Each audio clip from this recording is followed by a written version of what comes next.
In the previous sessions, we've looked at walks of many kinds.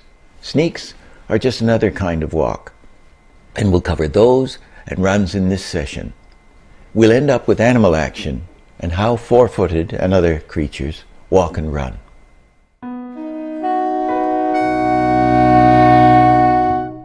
Just want to do the sneak. This is your government issue Hollywood sneak, which is like everybody used it in various forms. If we're going to the sneak,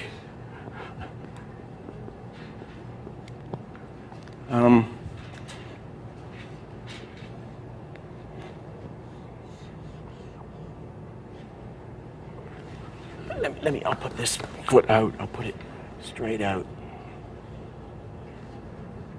There.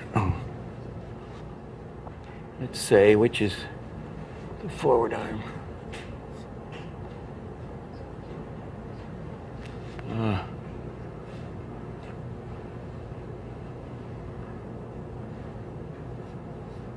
And so what we're doing is this. You've seen this a million times,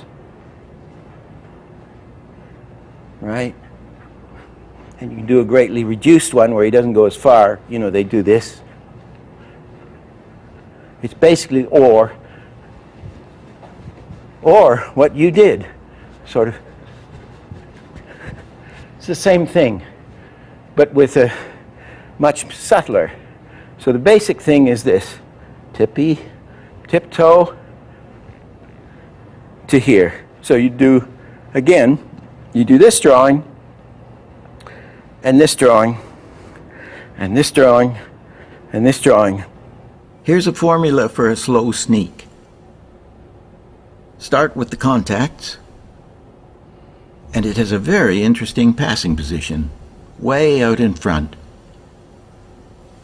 This takes just under 1.5 seconds per step. Here are the spacing charts for the body and head, easing in and easing out.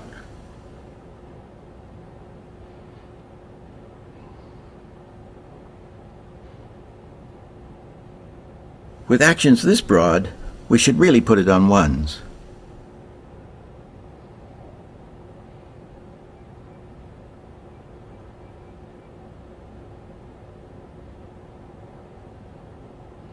Let's do a faster sneak, 1 second per step.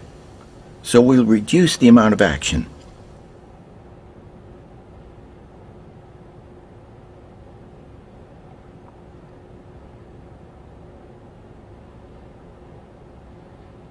Here comes another variation.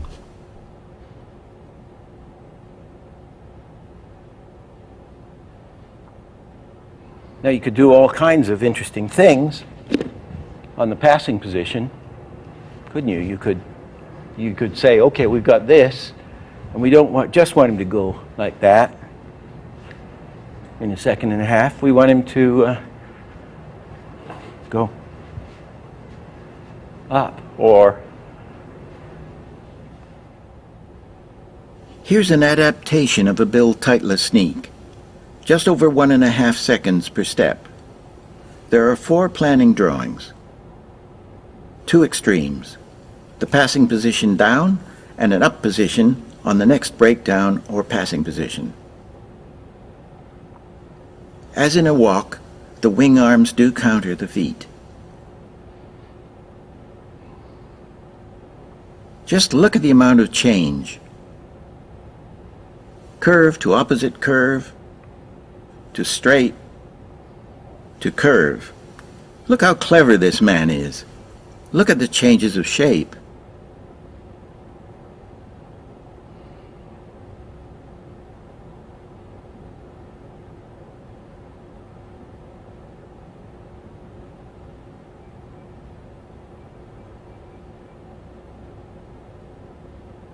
The one that never works, I think, I thought I'd seen it work once, and it was on a Disney thing called Legend of Coyote Rock. You know, where they're like this, and they got a foot up there, and a foot down there, You know, it goes dum, dum, dum, dum, dum, very, very fast. It's almost a blur. Usually they do it to try to blur this drawing. Ken Harris did it. He said we could never get it to work. The reason he couldn't get it to work was they had tall characters. The old problem is that we've got too much action in too short a space of time. But it'll work on a little mouse. Tom and Jerry, you know, the mouse is that size, so the leg's got hardly anywhere to go, and it'll work. Absolutely. So it's a little do-do-do-do-do, you know, that's the fastest you can go. Here's a sneak that we're going to make work. As he goes up, the belly goes down. Contact. The down, passing position with delayed belly. The up, next contact, keeping a slightly different profile from the first contact. Down again. Pass position with delayed belly. Also a slightly different profile from the previous passing position 3. The up, and back to 1. Here it is on 1s, giving us a sneak on 4s. There's too much action in too short a space of time. Put in single in-betweens. Gives you a sneak on 8s. Still too much action. Now put in 2 in-betweens. Gives you a sneak on 12s. It works. Now put in 3 in-betweens. Gives you a sneak on 16s. It's kind of slow, but it works. 12s is the best one. Here it is again.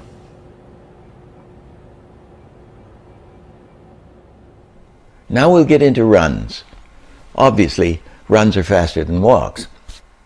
The difference between a naturalistic run and a walk is that in a naturalistic run, there's at least one frame where both legs are off the ground at the same time.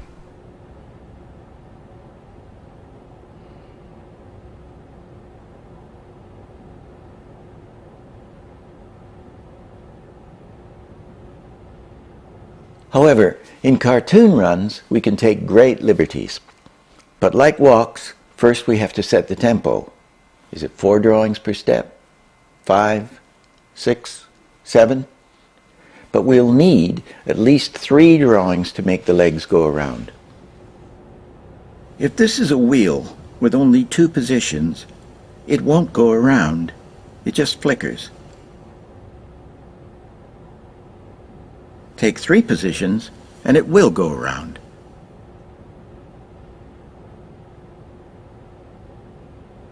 So we start with a cartoon run on 3s. Here are 6 positions to take 2 steps.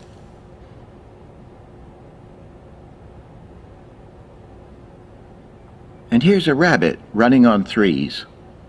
It's planned from the mid-air positions instead of the contacts.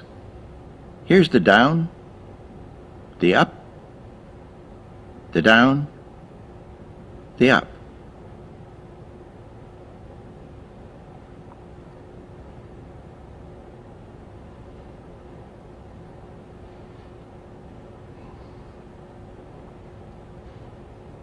Here's another run on 3s. This one is planned from the contacts, but unusually for a run, both these feet are never in the air at the same time.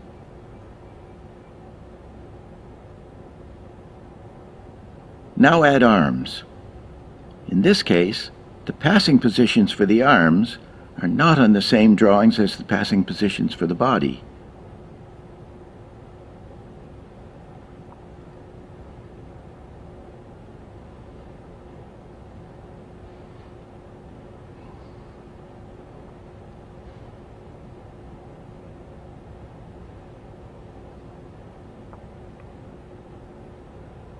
Here's an interesting invention which breaks the 3-position rule on a run.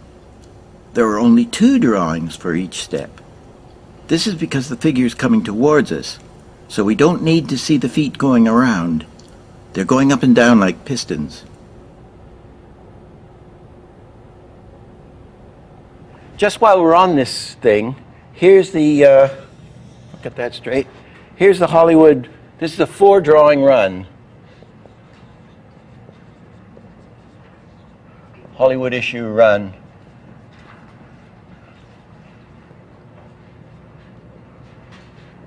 And this is going to work awfully well for a short, for one of these Hollywood proportion characters.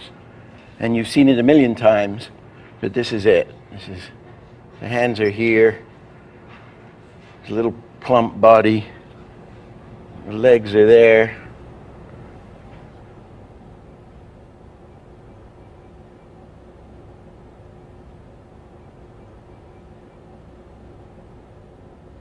That are kind of like this. The down position is not as it is in a normal run, you know, down. It's kind of like that, and they haven't done the contacts first, but they're sort of stock things. Here's another cartoon run, this one on 4s. These are the positions.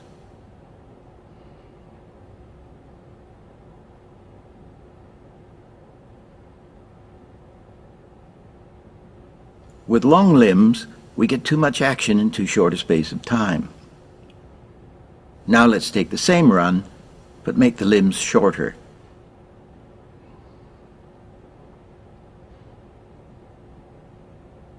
And it works.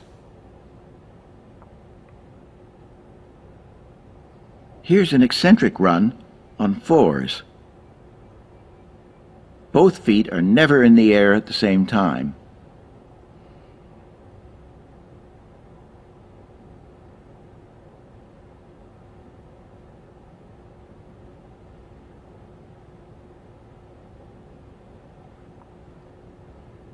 Here's a long-legged 6-frame run.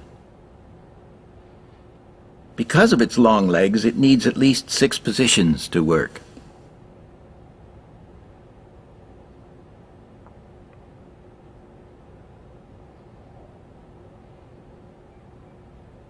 Here's a jogging run on 6s.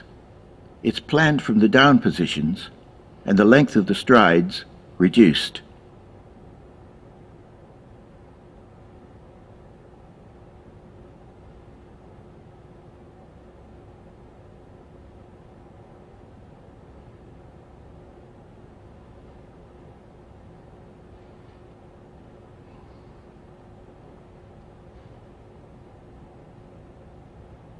A young girl might run on 8s, with even more reduced action. There's only one drawing with both her feet off the ground. Contact. The low.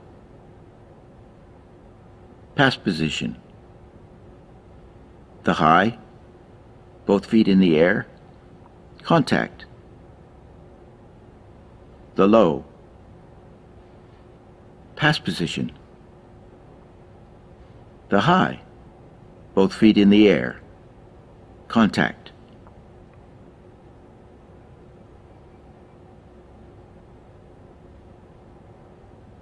On this 12-frame run, there's lots of up and down on the weight.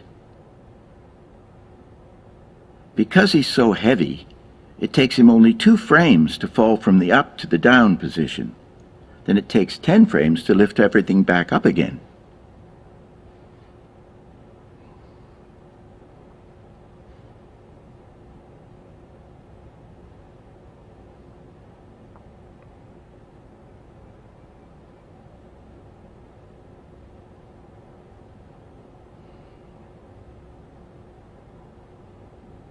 In reality, the faster we go, the more we lean forward.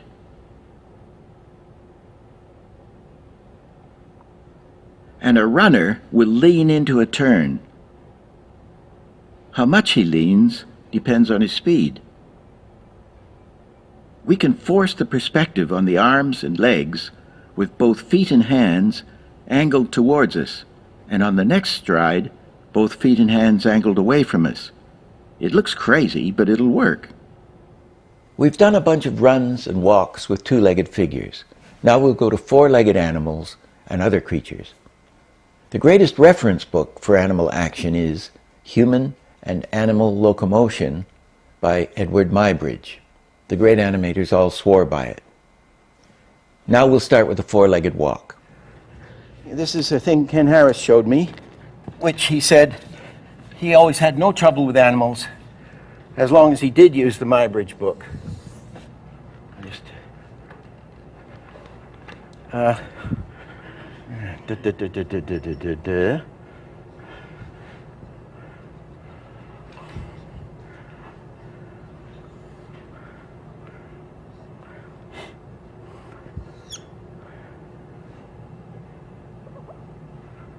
Okay, so all animal walks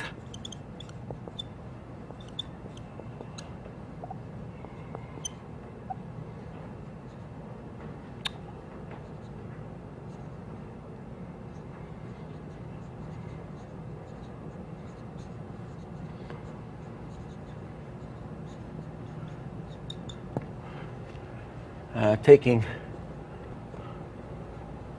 size and drawing into consideration. Here's a cartoon formula for an animal walk. The head turns with or against the front foot action. The tail root moves with the back legs.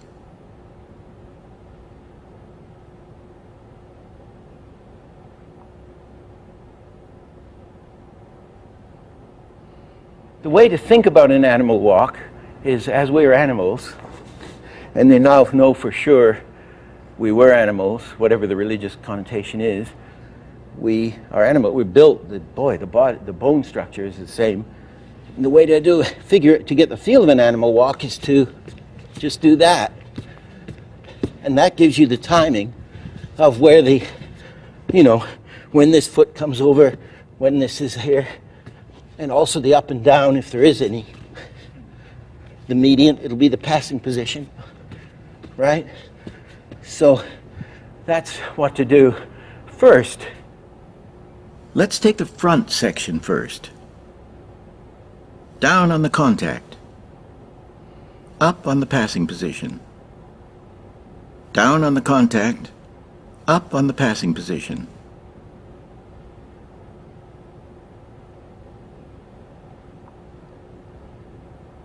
Same thing applies to the rear section. Down on the contact, up on the passing position, down again on the contact.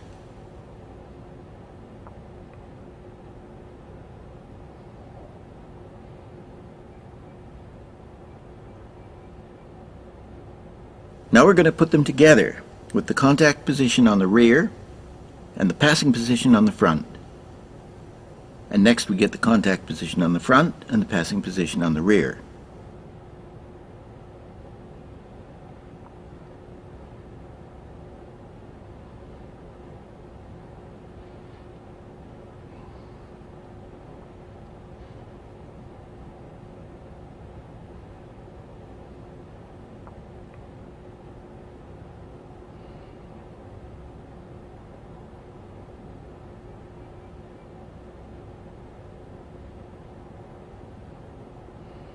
Here's the basic animal walk pattern using a lioness.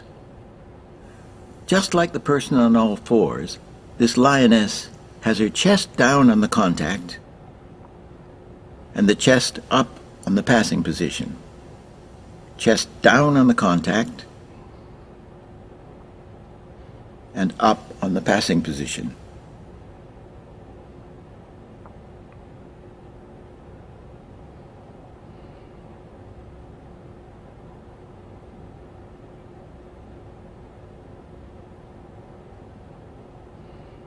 The rear end, pelvis, is down on the contact, up on the passing position. Down on the contact, up on the passing position.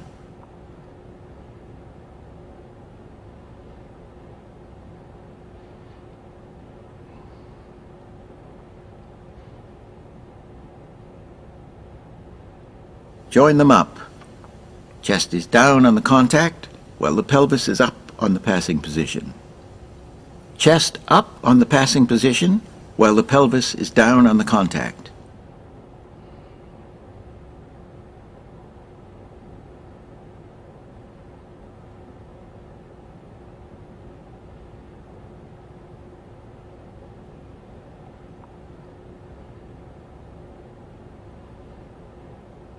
Here is the basic animal walk pattern again, using a medium-sized dog.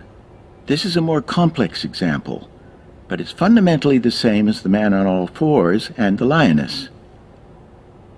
There are two main extremes, and it's planned from the back leg contact positions.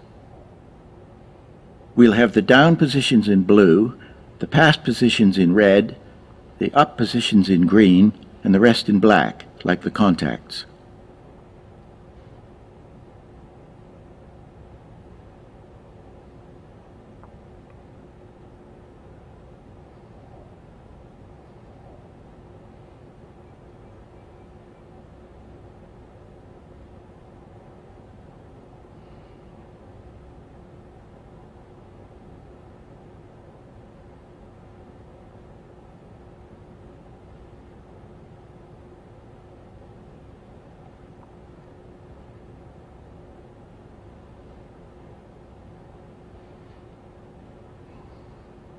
Animated on twos.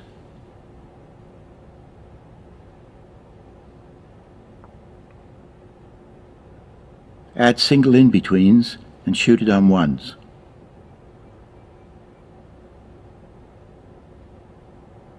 Here's our logo cartoon dog doing pretty much the same thing, only on 12s.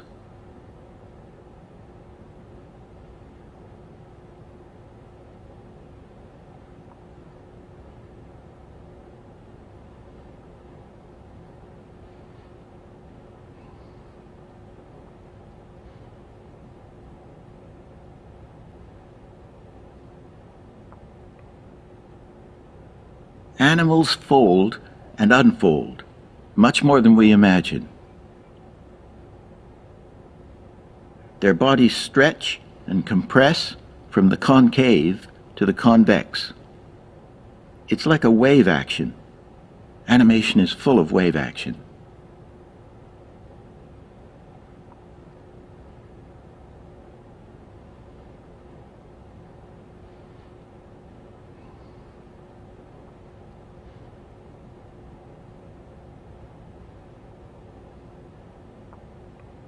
Here's a medium-sized dog running on 14s. A dog's body is more rigid than a cat's, but still has lots of stretch and compression. It's seesawing and stretching and compressing.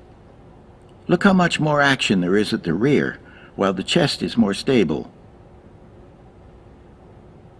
The rear section moves much more than the chest.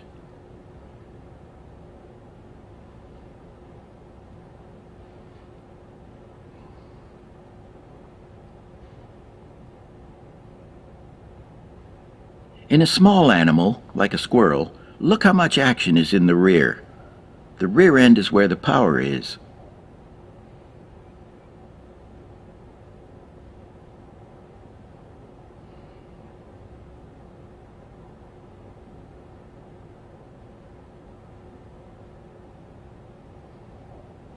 Here's an interesting question.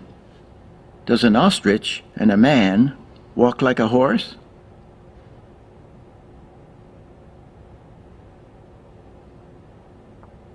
And the answer is, well, almost. Horses are really difficult to animate. There is no point in having a rigid body with stuck-on movable legs. Animals' bodies are enormously flexible. They're stretching and compressing all the time, like an accordion. Look at the overall shape, how it folds and unfolds. Look at how the weight is transferring from one leg to another, and in what order it's transferring. Now here's a refined horse walk.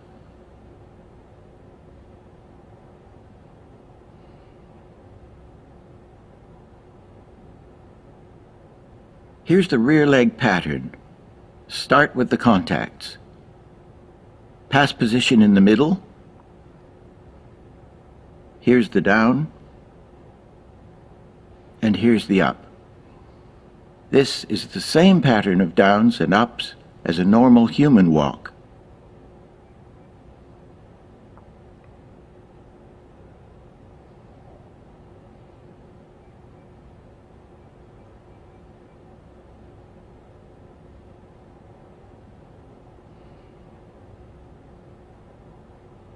Now here's the front leg pattern.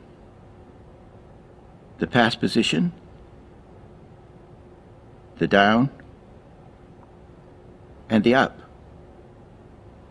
It's the same pattern as the rear legs, but it doesn't go as far down or as far up.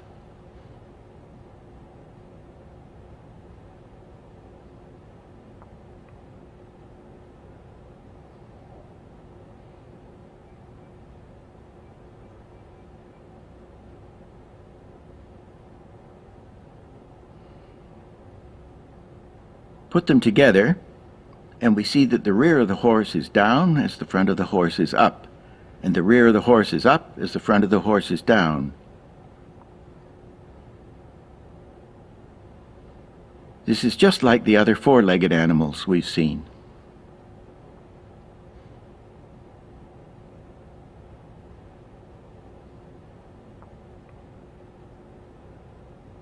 The head goes down as the front of the horse goes up, and the head goes up as the front of the horse goes down.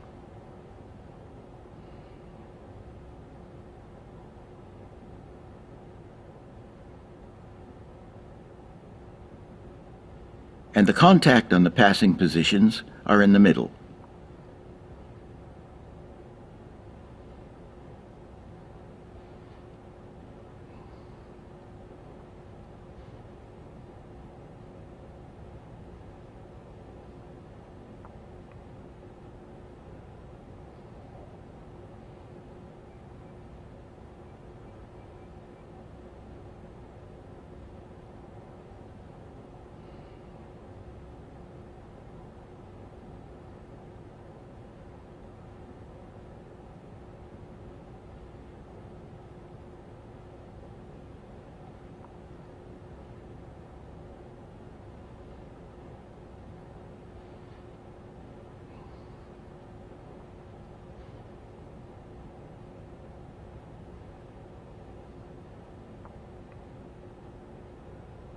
Here is how the joints break on a horse's front leg. The knee goes forward as the hoof continues back. All comes forward, knee goes back as the hoof continues forward.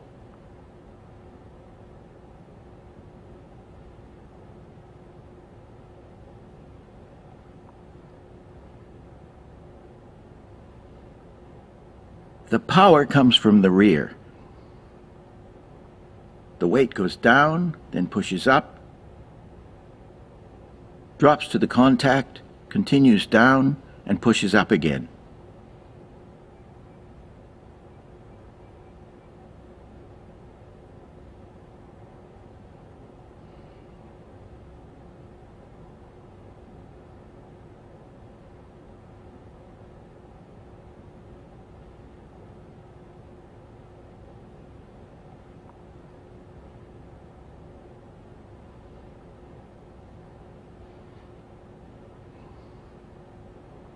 The interesting thing about a horse's trot action is that the front and rear both go down together and up together.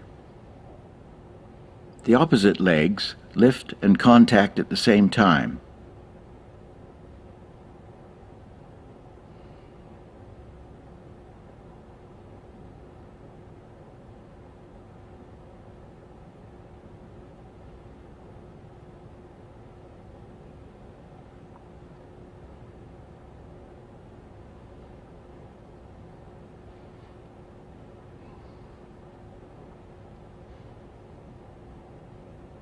Here's the pattern for a horse galloping.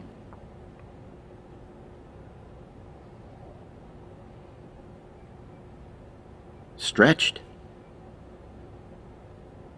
compressed, Chest down, rear up.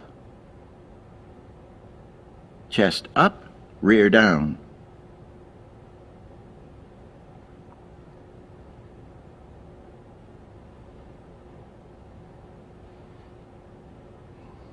This is the way to think about actions.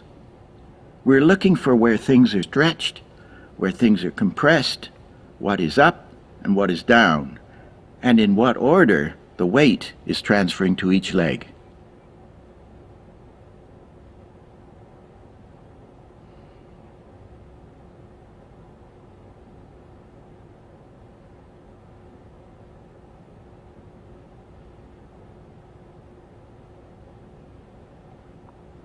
Now for an 8-legged walk.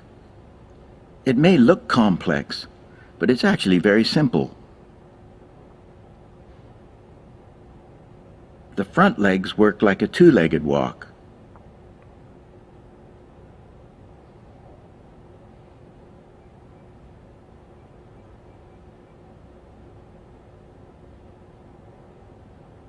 The next 2 legs counteract the front ones.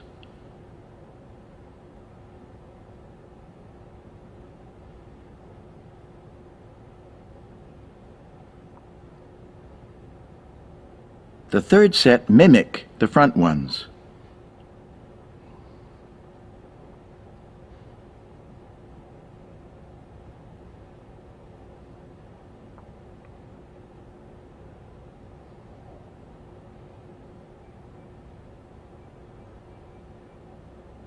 The fourth set mimic the second set.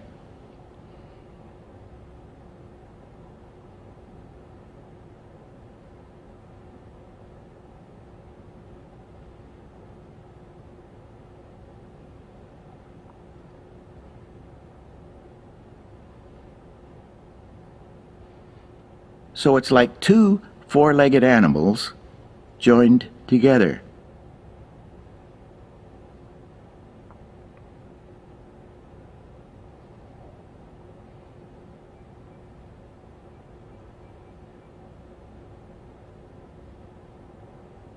Here's a standard cartoon wing flap formula.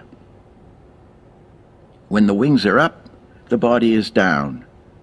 As the wings go down, they push the body up.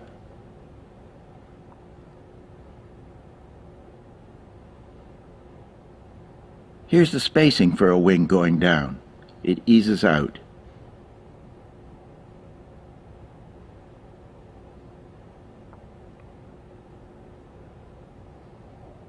Here's the spacing for a wing going up. It also eases out.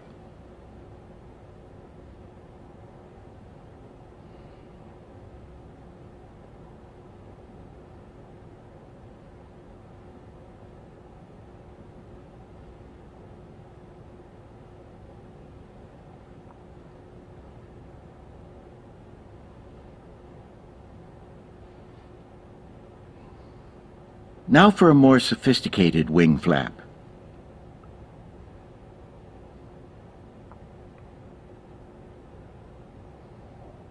We'll make these wings out of 2 simple shapes.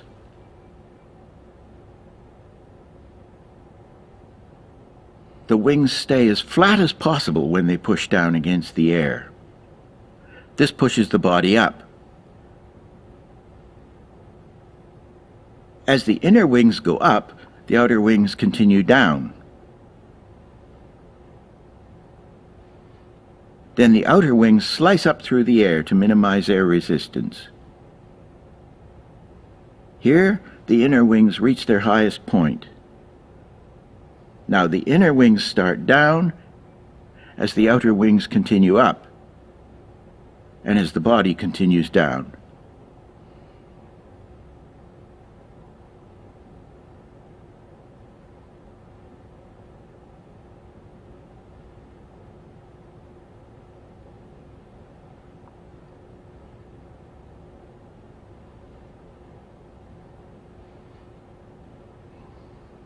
Here's a butterfly wing flap. Here's the passing position. On number 1, the body is down. But on number 3, the wing flap has pushed the body up. And on number 5, with the wings up, the body sinks down. Here's the spacing of the wing going down. Number 2 is very close to number 1. And here's the spacing of the wing going up. Number 4 is very close to number 3. An erratic flight path can be plotted using the up positions.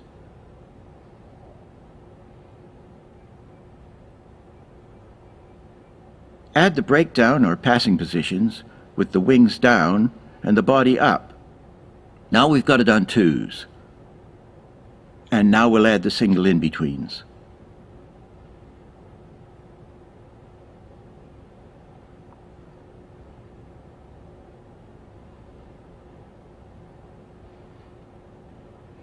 These are basic patterns for animals, but there are thousands of types of animals, and to animate them convincingly, we have to study them. We have to understand the differences between them, and we need to know where the weight is and how they work. In the next session, we'll study flexibility and we'll show how to limber everything up.